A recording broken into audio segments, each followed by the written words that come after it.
Hello, I'm Lorian. This is Knitting Monologues. It is Sunday, June the 15th, and I am coming to you to chat about my knitting. I have a couple of things finished, a few things in the works, and one project that I'm about to start. I finished a book, I have some pottery to show you, and it's a time in the world where there's just so much unrest and stress that I have definitely been turning towards my crafting, keeping an eye on what's going on. I can't close my eyes to it, but it's very concerning. So I'll show you what I've been working on. You can find me here and on Blue Sky and Ravelry and Instagram as Yarn Love Turtle. And if you are already a subscriber, then thank you. If you haven't yet, then please consider subscribing to the channel. It helps YouTube show my videos to people like you and I who are interested in what I put out there. All right, without further ado, let me get started with what I'm wearing. So this is a tank top. It is called Fountaingrove. It is designed by Jessica McDonald, and I knit it in Tykk Lena, which is a sandness garn yarn. I knit it in the olivey gray color, and it is one of my favorite summer knits to wear. I find it super comfortable. I had to make quite a few modifications. The gauge that I was getting with this yarn did not marry up to the gauge in the pattern, and I remember I knit it a couple of summers ago, but I remember having to make quite a few changes. As you can see, it's pretty lacy. You can see what's going on under here. So I sometimes wear it with a tank top, or often wear it with a tank. I don't really, this is a little, without a tank, I wouldn't wear this to school. I work in a school. One more day to go. Then I'm off on summer break. So I really, so far, have only worn it at home, but I love this collar, the neckline. I'm really happy with it, and olive is really one of my colors. So I have been doing a bit of gift knitting onto some finishes. And my daughter's manager at the women's clothing store boutique where she works in college breaks over the summer is having a baby, her first baby. So my daughter asked if I would knit as part of the baby shower gift, which we're both invited to. So we picked some patterns together. I used the same yarn. I really had to use Superwash. I don't know enough about this mom to know how meticulous she would be about hand washing knits, the first baby. So I had some Plymouth yarns, Plymouth Select DK Merino Superwash, and it's just colorway white. Based on looking at the baby registry, the mom is really, I don't know what it is. She's picked a lot of neutrals, a lot of tans, browns, some golds, black. It's a boy. So my daughter said, let's go with white. So I knit these booties. They're called baby Uggs. They have the folded cuff here. These are a 3 to 6 month size. I knit them exactly to pattern. You knit them flat. And then there's a seam that goes down the back here, and I think that's it. Yeah, I think you 3-needle bind or Kitchener at the bottom here, but it's like cuffed down and then you fold them. They're just so stinking cute, right? I am not gonna block these. I feel like they will just stretch out as they're designed to sort of be stretchy. I could see how you really make them look like the traditional Uggs some people have, with making the cuff a different color than the foot, but we went simple. I think that's in keeping with the expectant mom's taste. So that was one gift. I have pretty much finished the second gift, which was a do-over from what I showed you last episode. So I had knit a bonnet. We wanted to do a bonnet. So in the exact same yarn, the Plymouth Select Merino, DK Merino Superwash, I knit a bonnet and the pattern was way off in a couple of ways. It was way too small. Thank you to the person who suggested I try that a newborn's head is the size of a grapefruit and that you could use maybe a grapefruit to block it on. I didn't. I sort of conceded defeat on that first one, but I changed patterns and so I haven't stitched the last bit of the back seam together, but I've got this bonnet now going instead. It's pretty much finished. It has cords here. This was, the sizes, this may be a little bit bigger size than a 3 to 6 month. I was kind of hoping to do both, but this stretches so much that I think it will last for a while. So this is called the Nicolas bonnet. It just has a very simple one twist, like 2 twists of a cable stitch. I actually knit, let's see, there's a newborn, infant, sitter, and toddler. I first knit toddler, thinking that was probably 3 to 6 months, and I was just nervous that it was still too small. So I switched to sitter. I guess that means the baby can sit. So again, it's a Nicolas bonnet. Let me give you the designers because I did not have them memorized. So these are baby Uggs by Autumn Street. And this, I feel like I see a pulled thread here. Yeah. This Nicolas bonnet here is by Amanda Morse. Everything is linked in the more. If you clicked it down below, you'll get all of the details. So yeah, I have a thread I need to pull through, but for the most part, these are good to go. There we go. And I just have to decide with these bonnets, like you have to decide how far down. The pattern actually says knit it to your stitch markers, but it never tells you to put the stitch markers in the pattern, where to set them. So I have some yarn left and I have to decide. We need this for the end of June. It's the middle of June now. So these gifts are ready. And my daughter also really wanted me to make a onesie, a baby onesie, like a romper. And the color yarn that I had in my stash that she preferred was this, which is a really gorgeous brown. The yarn is by Farmer's Daughter Fibers here, and it's the Juicy DK. The put up is 274 yards. It's Superwash Merino. Again, I thought that was a good call. This is a different color. I don't know where I put the tag for this one. But I don't think I have enough yarn. So I am once again knitting the 3 to 6 month size. This is basically the bottom with the buttonholes, and this part folds up here.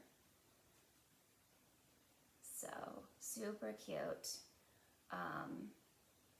And it was moving along really quickly. Again, I'm just nervous that this is not enough yarn. And so I have ordered a rescue skein from Farmer's Daughter Fibers. I'm watching like every day, when is it arriving? I ordered it, I think a week ago now. And I'm supposed to get it tomorrow. So that will be good. I didn't want to keep knitting in case I need to helically blend in the new skein with the old. And the pattern has the little straps, and I think it's straight across the top.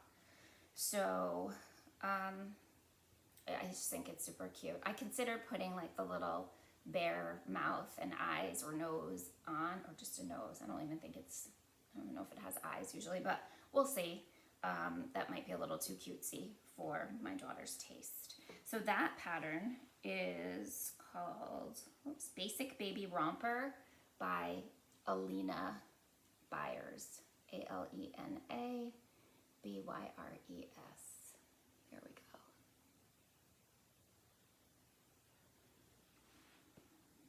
Okay, and I'm knitting that on a size 3 needle. The hat and the socks were, I believe, on size 5. Pretty much everything to pattern.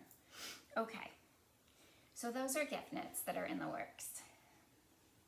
I have some updates on the other projects I've been working on.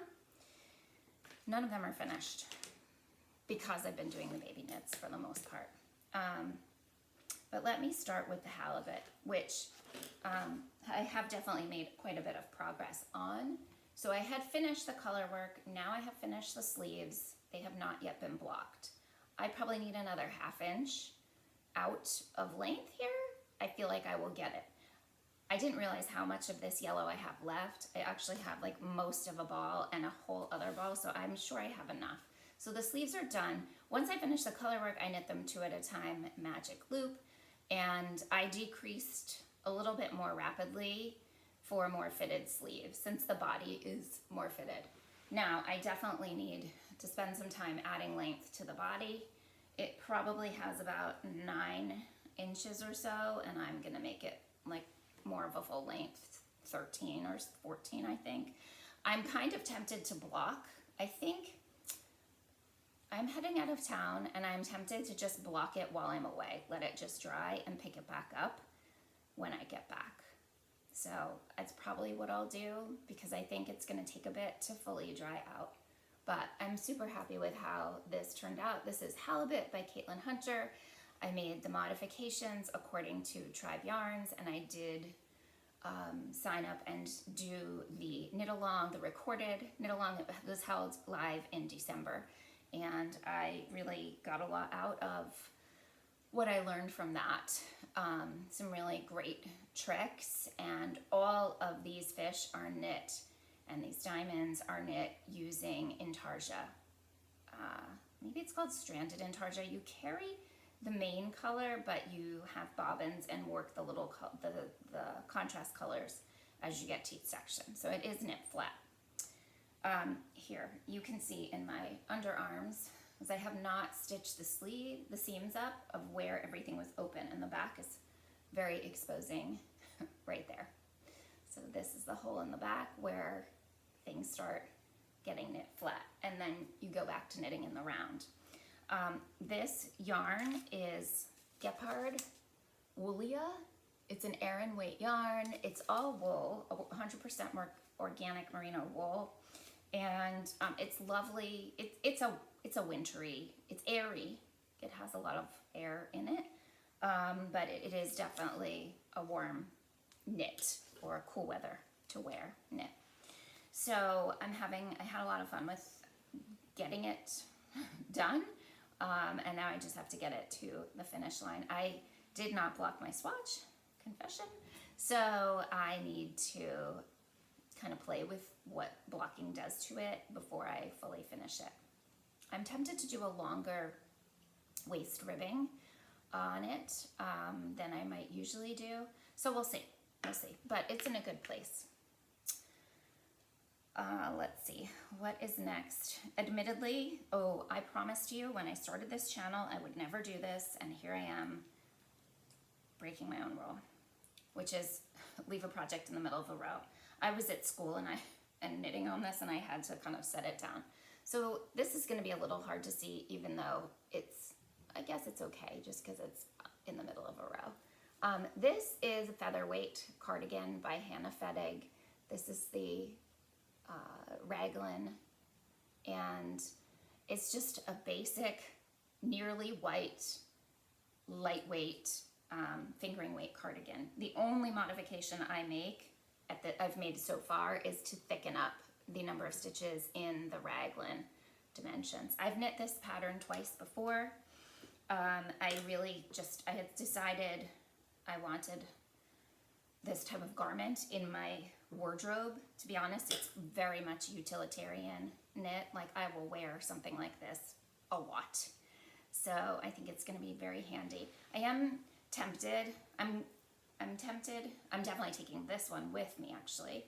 But I am tempted to do the edges, the cuffs, the waist, and the neckline in seed stitch, actually, just to give it a little bit more dimension. And I think that would be pretty. It might dress it up just a little bit. The yarn I'm using for this is by Patricknits. It is the Merica yarn. And it is Rambouillet, I think. What is it? 100% American Rambouillet Merino non-superwash yarn. It has a nice put up of 450 yards for 100 grams. So I guess you could say it's a little bit lighter weight. It's, I don't know. I don't know what else to say other than I love it. It's very much a basic. But I know I'm going to be very happy to have it. And this has sort of been when I have a couple of minutes, I'll pick this up and knit on it. It's really just a ton of stockinette. I will do the sleeves 2 at a time, magic loop when I get to that point, which hopefully will be later on, like this month. And my next work in progress, like I said, I had all of these kind of going, and then I realized, wait, I need to get all of these baby knits done. I better get started on them. And so some of these knits for me sort of took a little bit of a delay. This one, I would say actually less so. I just want to make sure I'm showing you the right side of the work. Yes. So this is the Pluma Morada shawl. Here we go. That's it. Get it a little closer. Oh, that's really good. There we go.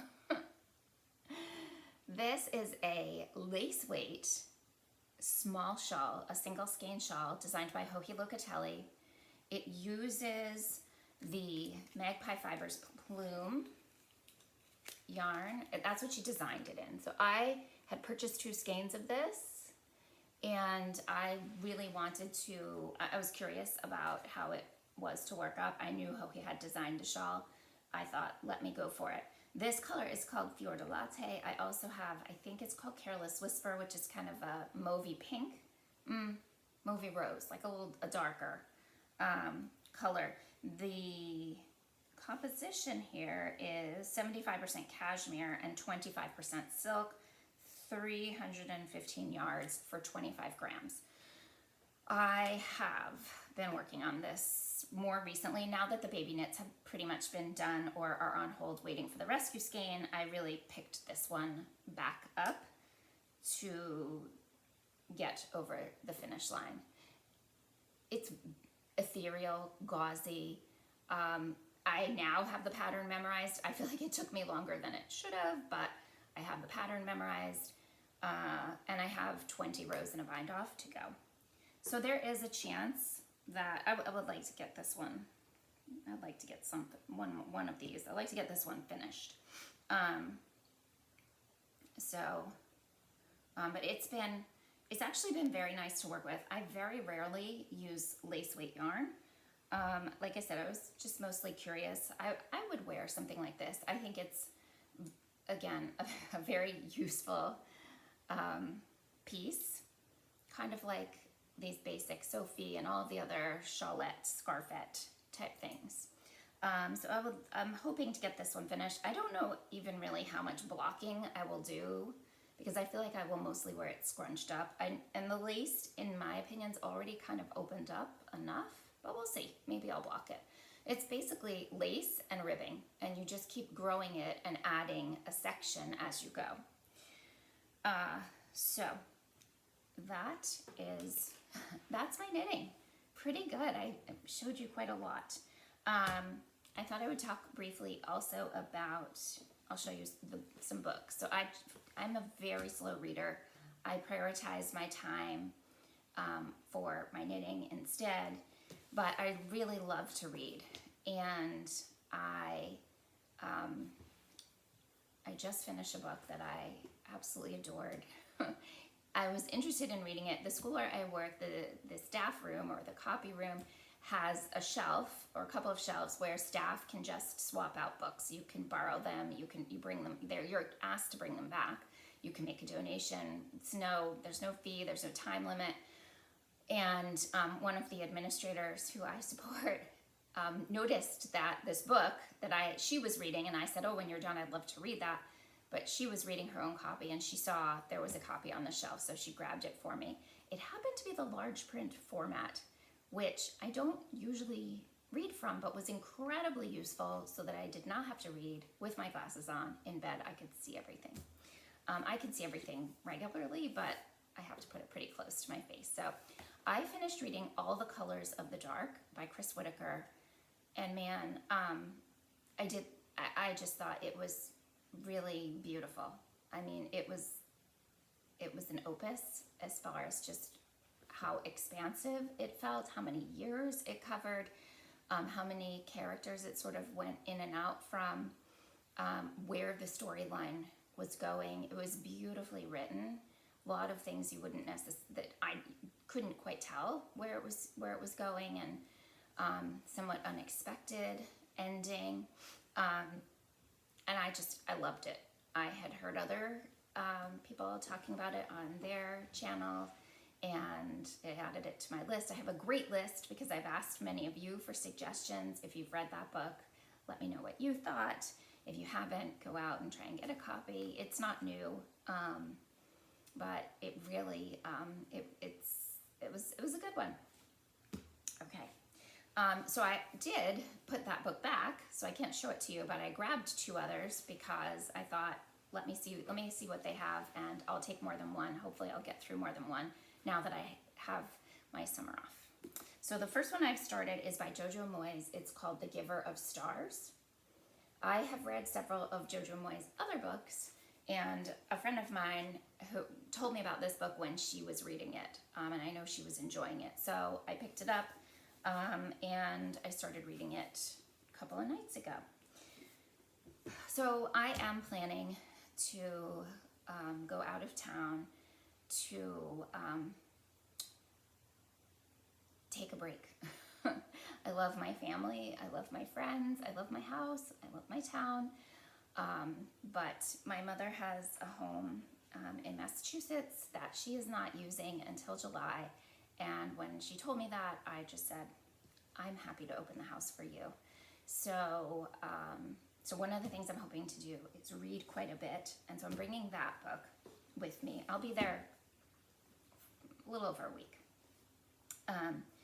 I also have 2 other books that I wanted to share with you. I don't know, I'm not setting goals necessarily to read this one, but I am bringing it with me. So when I was at Kripalu, which is the largest yoga school in the country, one of the teachers, my friends and I ended up taking a couple of programs, a hike with her, meditation, yoga class, a couple of yoga classes actually, and we got to speaking with her, and I asked her as a souvenir if there were any book in the store, the lobby store, that she recommended, and without skipping a beat, she mentioned this, which is called Rewilding. It's by Micah Mortali.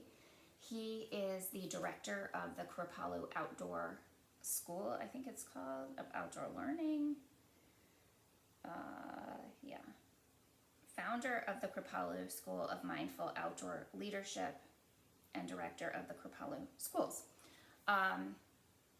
And so I've started to read just mostly the introduction. I think this is going to be very helpful. And just give me some tools for my yoga teaching in part, tools for just getting grounded again. I find at the end of the school year, I have just worked up so much energy. I'm not sleeping enough. I could be eating healthier. I could be sleeping more. I could be breathing deeper. And so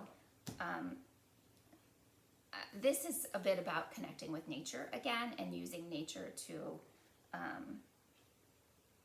be more connected with ourselves. So I have that book. I don't know when I'm planning to actually get the reading done. And then I'm bringing this book with me as a means of sort of study on my own. I've had this book for a while. It is called Awakening Shakti. It is by Sally Kempson. It's been out for quite a while. Some of my teachers used to use this in their yoga classes, The Transformative Power of the Goddesses of Yoga. And I have started it and not gotten very far. So this is like one I'm bringing a notebook to make notes in as well. But I've always there are certain aspects, I've been teaching yoga for 10 and a half years, and there are certain aspects, including the gods and goddesses, that I just don't, I would like to learn more about. I don't know as much about as I would like to. So, so I've always wanted to really take a deeper dive, and I've had this book for a while to do that with. Okay. I'll show you a bit of pottery. My class is over until late July or August if I'm able to go to those. Otherwise, I think it'll start in late September. And I have had so much fun, like being the newbie for now about 15 months. And the class just keeps running. The teacher's super helpful, very laid back, informative. You can make whatever you want. It's really an open studio type of class. And there are new people all the time. There are people who've been coming like me a year or two. There are people who've been coming like 7 or 8 years. And now I follow some people, some accounts. Nobody really, not many in particular, but in my social media feeds, I will get ceramics videos and wheel. I've done mostly wheel thrown pottery. And one of the things that I had kept noticing is everything is a cylinder on the wheel. Everything you make is round, right? It can be tall, it can be wide, but it is cylindrical in shape. Of course, that's what the wheel does. And I saw a video of somebody who threw something and turned it into a different shape afterwards. And so I thought, I'm gonna play with that. We're very encouraged to do these types of things in my class, which is part of what I love. So the way I did that is you threw something that was a circle, made it all the way to the bottom of the wheel, did not leave a bottom in it, and then let it kind of set. And then the next class, reshape it. It's called leather hard at that point. So I made an oval. It does have a crack on the bottom, unfortunately. So I made an oval vase, and then I also added some flowers to it. It's sort of designed to be a flower pot, but who knows? But it was just an interesting process to then reshape it and then use a slab as the bottom, which I just left flat. I didn't do any finishing on it. And then fired and glazed, glazed it. I added the embellishment of the flowers. So that's one piece. I would totally do that again. This is another, so I made a set of mugs. Again, the mug is, the body of the mug is thrown on the wheel, cylindrical. And then I added a handle to it. It's almost a soup mug. This is really, really large. My favorite mugs in my house that I've bought from like professional people are probably a little bit taller, but about this size. My tea mugs are like that. And here I was also testing out a new glaze combination, which I think is really cool. It came out in the end, not surprisingly, but it came out a lot greener than I thought it would. But there we go. Fun. And then the last one, so sometimes when something doesn't quite go the way you're trying to make it go, you can turn it into something else. And oftentimes I think I started this one a while ago and finished it, like it just came out from being glazed this past week, or the glaze firing. This, I think I was planning to turn it into like a vase, and this section got a little soft and slumped. And so I was able to turn it into, instead, a pitcher. I'm very happy with this handle. Handles are something I've really been trying to work on and improve. This one is improved in many ways, like the consistency, the proportionality of the handle to the piece itself. And I tried using this blue splatterware glaze, which I feel like came on a little bit heavy here, but is kind of nice in some other places. So I think it turned out fun. So there's that. So those are the three I'm showing you today. Like I said, I am heading out of town. I'm taking my crafting with me. One of my goals for the summer is to really learn this time to crochet. And I am planning to take a whole bunch of minis and start a Battenberg blanket, which I will show you a photo of if I can easily access it. Let's see, here we go. So it is a pattern by Sandra Paul. Here we go. Oh, here we go. Oh, I don't know if I can get it to not, if there's a lot of white in there. Here. That's it. And maybe if my hand were steady here. So it's basically a lot of tiny crocheted squares that then are seamed together with white or a solid colors of different. You could do two colors, or you just use one color in between them. It's a fairly popular pattern, I would say. There are over 2,000 projects. I have never done, I've done some crocheting, like edges. I've done crocheting in the round for like a hat, or flip it over and it becomes like a basket, a tote bag. But I have not ever crocheted squares. I have not joined pieces, and I feel like I need to learn something new, and it will be fun to work in smaller bits. So that is the project I'm bringing with me on my at my time away as well. So I just went through all of my minis and sorted them into color family. My daughter helped me with that. So I do have another blanket that I started earlier the year. I have a beekeeper quilt.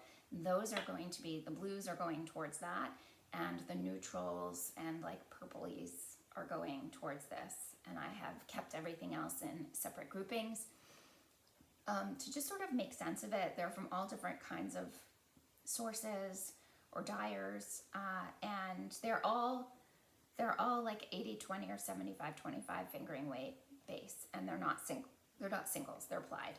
That's kind of my starting consistency point for the most part.